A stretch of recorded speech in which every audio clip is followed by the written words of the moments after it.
आप क्या समझते हैं कि अमेरिका इससे पीछे क्यों हटा और इजराइल को एक फ्रंट स्टेट के तौर पे आगे क्यों किया? ये हमला इससे बड़े पैमाने पे या इससे तगड़ा अमेरिका ज्यादा कर सकता था बनिस्बत इजराइल के?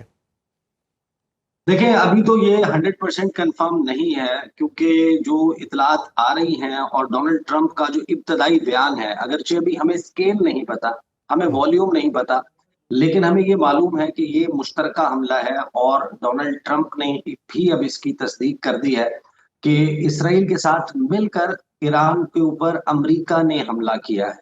और इसी वजह से आप देख रहे हैं कि अभी जब हम गुफ्तगू कर रहे हैं, जो रीजन में ईरान की इमीडिएट नेबरहुड में जितने ममालिक हैं, वहां पर अमरीकी सफारत खानों में इस वक्त एक अलर्ट जारी किया गया है कि तमाम के तमाम जो स्टाफ है उसको शेल्टर्स में जाने का ऑर्डर अमेरिका ने दे दिया है। Now what does that mean? Hmm. उससे हमें ये अंदाजा होता है कि अमेरिका ना सिर्फ ये कि इस अटैक में शामिल है, बल्कि ये एक वन ऑफ या एक सिंगल वेव ऑफ अटैक नहीं है, ये कंटिन्यूड अटैक्स होंगे।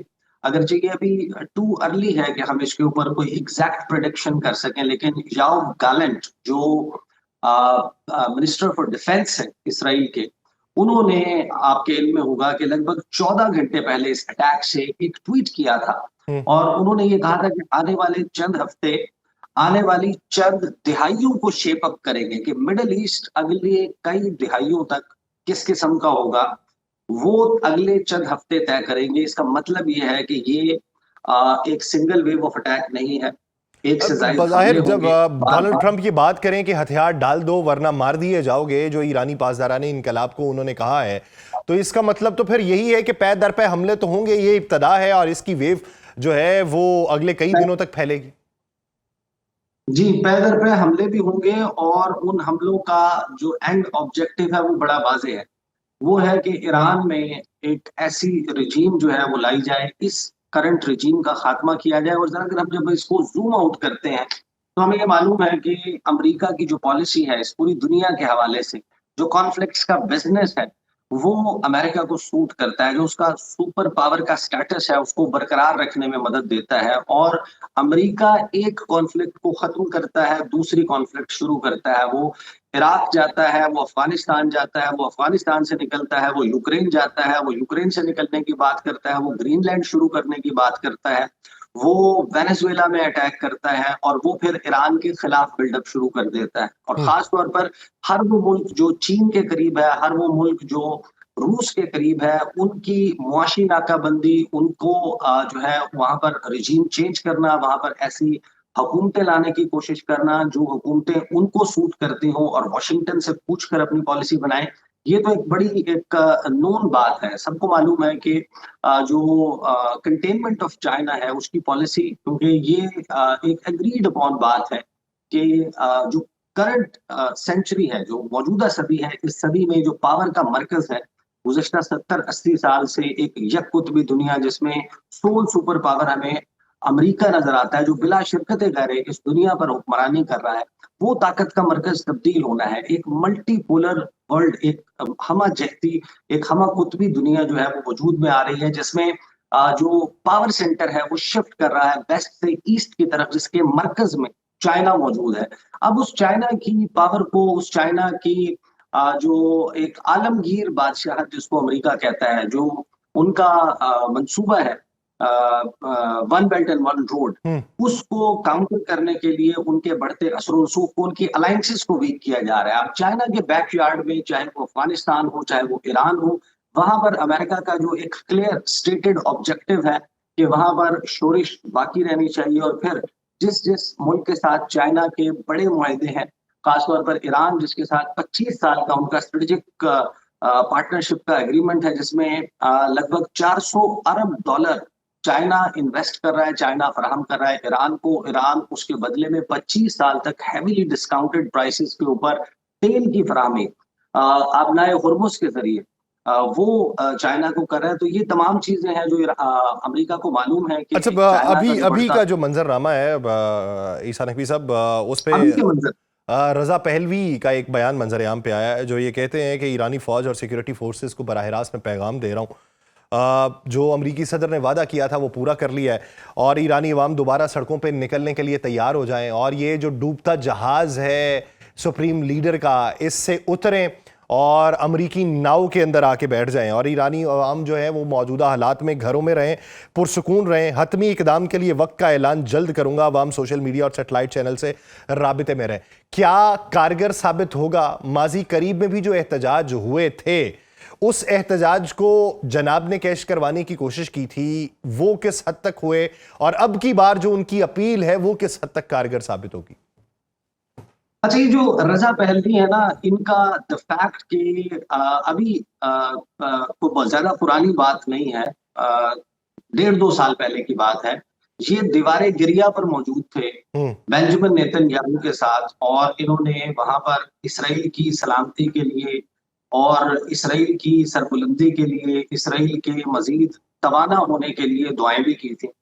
और अच्छा, जब आप ईरान की बात करते हैं, ईरानियन पॉलिटिक्स की बात करते हैं, ऐसा नहीं है कि तमाम ईरानी जो है वो प्रो इनकलाब है या वो हिमायती हैं इनकलाब इस्लामी जो ईरान में आया। सही। जो बाइफर्केशन हम देखते हैं वो 60 to 60% अभी भी प्रो इनकलाब है और बाकी लोग जिद्दे इनकलाब है वहां पर।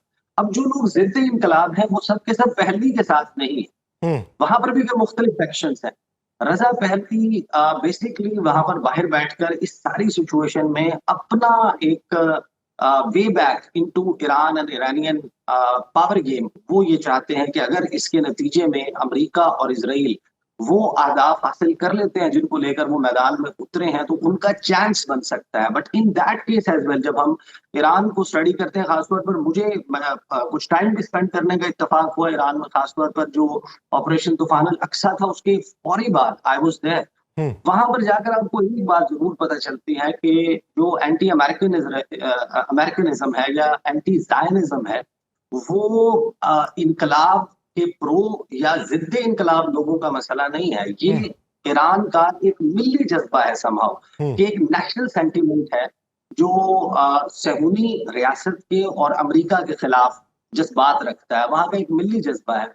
तो इस सिचुएशन में कि जब इसराइल और अमेरिका मिलकर हमलावर होंगे, कोई शख्स अपनी पोजीशन ईरानियन मेंटालिटी को जो जानता हो उसको मालूम है कि वहां पर अवाम की सतह के ऊपर ऐसा नहीं होगा। अब सवाल ये है कि जो लास्ट ईयर हमने देखा 12 रोजा जंग, उस 12 रोजा जंग में उसका इख्तिताम कैसे हुआ था? आपको याद होगा कि उसका इख्तिताम ऐसे हुआ था कि ऑपरेशन मिडनाइट हैमर लॉन्च करना पड़ा अमेरिका को, क्योंकि इसराइल जो इस जंग को जिसने आगाज किया था उस 12 रोजा जंग का, उसने कहा था कि हम तबाह कर देंगे, फरोदो भी हम तबाह कर देंगे, इस्फहान भी हम तबाह कर देंगे, नतांज भी हम तबाह कर देंगे। वो कुछ भी नहीं कर पाया और हुआ क्या कि जो आयरन डोम दुनिया का सबसे सोफिस्टिकेटेड एयर डिफेंस सिस्टम समझा जाता है वो ब्रीच होने लग गया। उसकी बैटरी। अच्छा, नकवी साहब आप क्या समझते हैं कि पहले हमला हो गया, चले ईरान के ऊपर हमला कर दिया, ईरान ने जवाबी तौर पे 30 मिसाइल दागे। जब हम ये पॉडकास्ट रिकॉर्ड कर रहे हैं तब तक की इत्तला है कि 30 मिसाइल्स जो हैं वो ईरान ने दाग दिए। अब वो हदफ क्या बनाया गया है, हैफा है या उनकी बंदरगाह है या तल अबीब है या कोई भी और जगह जिसको माजी में हदफ बनाया गया था, अब मुस्तकबिल में या फिर हाल के अंदर हदफ बनाया जा रहा है, जो भी अहदाफ हों, इस हमले को क्या यही महदूद हमला समझें या फिर पै दर पै ईरान की तरफ से भी हमलों का आगाज हो चुका है?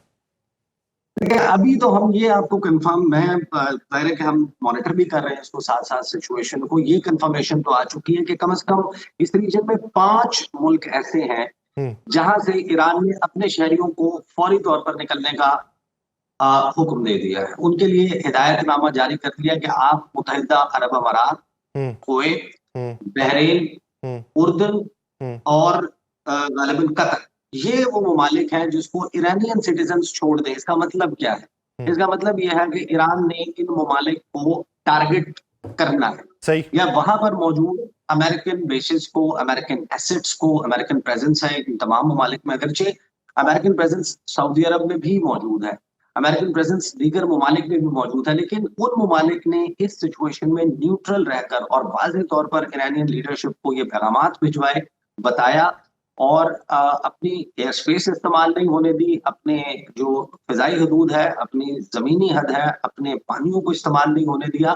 तो जिन 5 ममालिक को फिलहाल डिक्लेयर किया है ईरान ने एज देयर लेजिटिमेट टारगेट, तो वो आपके सामने मैंने नाम रख दी। अब जाहिर है कि सूरत हाल देखें, गुज़िश्ता रोज जुमे का जो खुतबा था, जो लोग ईरान को जानते हैं वो ये मालूम होगा उनको कि 3 शहर हैं या 3 मसाजिद हैं जहाँ का जुमे का खुतबा वहाँ की फॉरेन पॉलिसी के लिए, वहाँ की हुकूमत की पॉलिसी के लिए एक पॉलिसी डिक्टेशन की हैसियत रखता है। ठीक है। तेहरान में, कुम में और मशहद में जो जुमे का खुतबा है, आप वो निकाल लें गुज़श्ता रोज का, आपको अंदाजा हो जाएगा कि चीजें किस नहज के ऊपर पहुंच चुकी थी। और वो न्यूक्लियर प्रोग्राम जिसको डोनाल्ड ट्रंप ने दावा किया था और हर उस मीडिया को झूठा करार दिया था, सीएनएन को करार दिया था, और उसने उनके खिलाफ कहा था कि हम डेफेमेशन जो है वो फाइल करेंगे। जब डोनाल्ड ट्रंप ने ये दावा किया कि हमने फरोदो की और नतांज की और फला फला जो न्यूक्लियर साइट्स हैं उनको ऑब्लिटरेट कर दिया है, सफा हस्ती से मिटा दिया है। यानी आज से 1 साल पहले यही डोनाल्ड ट्रंप, यही अमेरिका बड़े शब्दों से ये दावा कर रहा था कि हमने ईरान का न्यूक्लियर प्रोग्राम ऑब्लिटरेट कर दिया है और कई दिहाइयां पीछे लगेंगी चला ईरान गया। को दोबारा से बिल्डअप करने में। और आज वो जिनेवा में बैठकर, आज वो ओमान में बैठकर, आज वो किसी और मुल्क में बैठकर ईरान से ये कह रहा है कि आप अपना न्यूक्लियर प्रोग्राम बंद कर दें।